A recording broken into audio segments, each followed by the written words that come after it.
Hello বন্ধুরা, আমি অনামিকা দত্ত। আমার ডাকনাম অনু। আমার বর্তমান বয়স ২৫ বছর।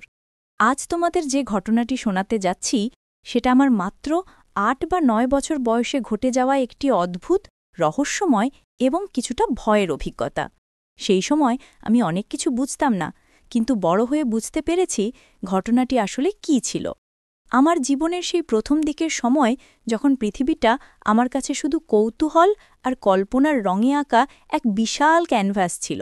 যে ঘটনাগুলো আমার ছোট্ট মনে দাগ কেটেছিল সেগুলোই আজ আমাকে আমার অতীত চিনতে সাহায্য করে। আমি আমার বাবা মায়ের একমাত্র মেয়ে। আমার বাবা শহরে ব্যবসা করতেন আর আমরা গ্রামে থাকতাম। গ্রামের প্রাকৃতিক সৌন্দর্য আর শান্ত পরিবেশ আমার শৈশবের স্মৃতিতে উজ্জ্বল হয়ে আছে। কাঁচা রাস্তা, সবুজ ধানক্ষেত, পুকুর পাড়ে বসা শালিক পাখির কিচিরমিচির এসবই আমার জীবনের অবিচ্ছেদ্য অংশ ছিল। আমাদের বাড়িতে থাকতেন আমি, আমার মা সুচিত্রা এবং আমার দাদু রবীন্দ্রনাথ ঠাকুর। মা ছিলেন শান্ত স্বভাবের, বাবার মতো চঞ্চল নন। তিনি ঘর সংসার সামলাতেন আর দাদুর দেখাশোনা করতেন। দাদু ছিলেন খুব উদার মনের মানুষ, সব সময় গল্পের ঝুলি নিয়ে প্রস্তুত থাকতেন। তার কাছ থেকে রূপকথার গল্প শুনতে আমার খুব ভালো লাগত। বাবা ব্যবসার কারণে ২-৩ মাস পরপর বাড়ি আসতেন, আর এভাবেই আমাদের সংসার চলত। বাবার আগমন মানেই ছিল বাড়িতে উৎসবের আমেজ। তিনি যখন আসতেন আমার জন্যে নতুন খেলনা, মায়ের জন্যে শাড়ি আর দাদুর জন্যে পছন্দের খাবার নিয়ে আসতেন। বাবার আসা যাওয়ার এই চক্রটা আমার কাছে স্বাভাবিক ছিল। আমি যখন বাবার সাথে খেলতাম মনে হতো পৃথিবীতে এর চেয়ে আনন্দের আর কিছু নেই। বাবার প্রতিটি আগমন যেন এক নতুন গল্পের শুরু। আমাদের বাড়িতে মোট ৩টি রুম ছিল, বাবার রুম, দাদুর রুম আর একটি অতিথি কক্ষ।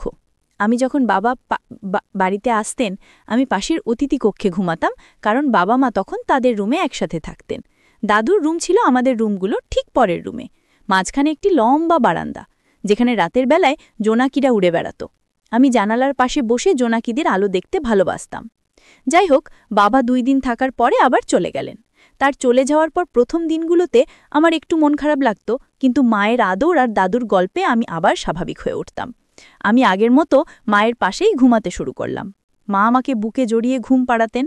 তার উষ্ণতা আমার কাছে পৃথিবীর সবচেয়ে নিরাপদ আশ্রয় ছিল। কিন্তু হঠাৎ একদিন আমার জীবনে ঘটে গেল একটি অদ্ভুত ঘটনা। এক রাতে গভীর ঘুমের মধ্যে হঠাৎ শব্দ শুনে আমি জেগে উঠলাম। বাইরে তখন ঘুটঘুটে অন্ধকার, ঝিঝি পোকার অবিরাম ডাক আর দূরে কোনো কুকুরের ঘেউ ঘেউ শব্দ ছাড়া আর কোনো আওয়াজ নেই। আমার বুকের ভেতরটা ধুকপুক করছিল। চোখ খুলে দেখি মা আমার পাশে নেই। আমার বিছানার পাশের জায়গাটা ঠান্ডা, তার মানে মা বেশ কিছুক্ষণ আগেই উঠে গেছেন। ছোট্ট আমি এত রাতে মাকে পাশে না দেখে ভয়ে জমে গেলাম। চারপাশে অন্ধকার, আমার মন অজানা আশঙ্কায় ভরে উঠল।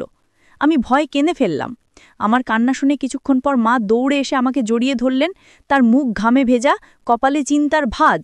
তিনি বললেন, মা অনু, আমি বাইরে টয়লেটে গিয়েছিলাম। আমরা যেহেতু গ্রামে থাকতাম তাই টয়লেট ছিল বাড়ির পিছনে, অনেকটা দূরে।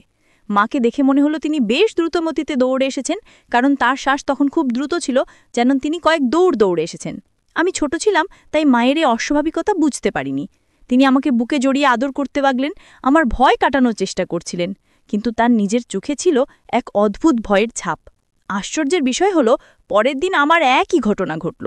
গভীর রাতে ঘুম ভাঙলে দেখি মা পাশে নেই। এবার আমি একটু কম ভয় পেলাম, কারণ আগের দিনের ঘটনা মনে ছিল। কিছুক্ষণ পর মা আবার ফিরে এলেন। একই রকম শ্বাস প্রশ্বাস, মুখে অস্থিরতা। মা আবার বললেন টয়লেটে ছিলেন, কিন্তু তার মুখে ছিল অদ্ভুত অস্থিরতা। তার চোখ দুটি যেন কিছু একটা লুকোনোর চেষ্টা করছিল। আমি মায়ের মুখের দিকে তাকিয়েছিলাম, বুঝতে পারছিলাম তিনি কিছু একটা গোপন করছেন, কিন্তু কি তা বোঝার ক্ষমতা আমার ছিল না। আমার ছোট্ট মনটাই রহস্যের জাল ছিঁড়তে পারছিল না। এভাবে টানা কয়েকদিন গভীর রাতে মা কোথায় যায়, কি করে, সেটা আমি কিছুতেই বুঝতে পারছিলাম না। রাতের পর রাত একই ঘটনার পুনরাবৃত্তি হচ্ছিল। যখনই ঘুম ভাঙত দেখতাম মা পাশে নেই। আমার মনে প্রশ্ন জাগত, মা কেন এত রাতে একা একা বাইরে যান? জিজ্ঞাসা করলে মা চুপ করে যেতেন, কখনো প্রসঙ্গ পাল্টে দিতেন, কখনো আমাকে আদর করে ঘুম পাড়িয়ে দিতেন। মায়ের এই অদ্ভুত আচরণ আমাকে ভয় পাইয়ে দিত, আবার কৌতূহলও বাড়ত। আমার ছোট্ট মনে হাজারো প্রশ্ন ভিড় করত, কিন্তু কোনো উত্তর পেতাম না। আমি রাতের বেলায় চোখ বুজে শুয়ে থাকতাম, কিন্তু আসলে আমার মস্তিষ্ক সজাগ লাগত, মায়ের গতিবিধি পর্যবেক্ষণ করত। একদিন আমি ভাবলাম, আজ আমি ঘুমের অভিনয় করব। যদি মা কোথাও যায় তাহলে তাকে অনুসরণ করব। আমার ভেতরে একটা জেদ চেপে গিয়েছিল। আমি জানতে চাইছিলাম মা কী গোপন করছেন। সেই রাতেই মা ধীরে ধীরে উঠলেন। আমি আর চোখে দেখলাম তিনি অত্যন্ত সাবধানে বিছানা থেকে নামলেন, যেন আমার ঘুম না ভাঙে। তারপর পা টিপে টিপে দরজা খুলে বেরিয়ে গেলেন। আমি খুব আস্তে উঠে তার পিছনে গেলাম। আমার হৃৎস্পন্দন তখন দ্রুত তালে চলছিল। করিডর পার হতেই দেখলাম মা দাদুর রুমের দিকে যাচ্ছে। আমি অবাক হয়ে চুপচাপ তার পিছনে দাঁড়ালাম। দাদুর রুমের দরজা সামান্য খোলা ছিল, সেখান থেকে আবঝা আলো আসছিল। মা দাদুর রুমে ঢুকলেন। আমি দরজার পাশে দাঁড়িয়ে ভেতর থেকে নিচু স্বরে তাদের কথা শুনতে পেলাম। দাদু বলছেন, তুমি এত দেরি করলে কেন মা? তোমার চিন্তা হয় বলে ঘুম আসে না। দাদুর কণ্ঠে ছিল গভীর উদ্বেগ আর ভালোবাসা। মায়ের প্রতি তার স্নেহ স্পষ্ট বোঝা যাচ্ছিল। মা বললেন, অনুকে ঘুম পাড়াতে একটু সময় লেগে গেল, ও ভয় পায় তো। মায়ের কণ্ঠে ছিল ক্লান্তির ছাপ, কিন্তু তার কথার মধ্যে আমার প্রতি ভালোবাসার ইঙ্গিত ছিল। তারপর মা খুব নিচু স্বরে কিছু বলছিলেন। আমি সব কথা স্পষ্ট শুনতে পাচ্ছিলাম না, কিন্তু কিছু শব্দ আমার কানে এসে পৌঁছচ্ছিল। বাবার ব্যবসার সমস্যা, আমাদের ভবিষ্যতের অনিশ্চয়তা, মায়ের দুশ্চিন্তা, সংসার সামলানোর চাপ, এসব নিয়ে মাকে সান্ত্বনা দিচ্ছিলেন দাদু। দাদু বারবার বলছিলেন, চিন্তা করো না মা, সব ঠিক হয়ে যাবে। তুমি একা নও, আমি আছি, মন শক্ত রাখো। দাদুর কণ্ঠস্বরে ছিল অসীম আশ্বাস, যা শুনে আমার ছোট্ট মনেও একটা স্বস্তি এসেছিল।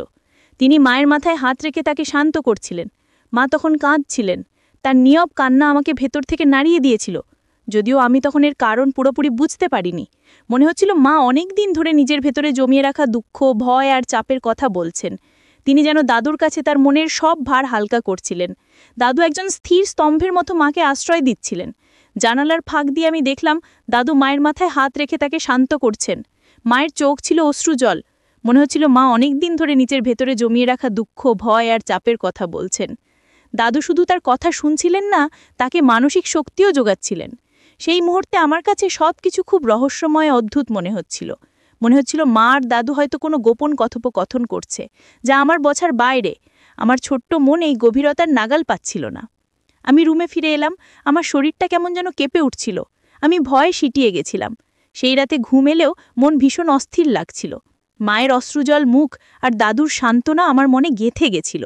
আমি বুঝতে পারছিলাম কিছু একটা গুরুতর ঘটছে, কিন্তু তার কারণ আমার পক্ষে বোঝা সম্ভব ছিল না। বড় হয়ে বুঝলাম আমাদের পরিবারের তখনকার পরিস্থিতি ছিল খুব কঠিন। বাবার ব্যবসা প্রায় ভেঙে পড়ছিল। শহরে তার ব্যবসা প্রতিষ্ঠান ঋণের বোঝায় ডুবে যাচ্ছিল। মা প্রচণ্ড মানসিক চাপের মধ্যে ছিলেন। তিনি দিনের বেলায় সবার সামনে হাসি খুশি থাকার চেষ্টা করতেন, কিন্তু রাতের বেলায় যখন সবাই ঘুমিয়ে পড়ত, তখন তার ভেতরের দুশ্চিন্তাগুলো প্রকট হয়ে উঠত। দাদু ছিলেন মায়ের একমাত্র ভরসা, একমাত্র আশ্রয়।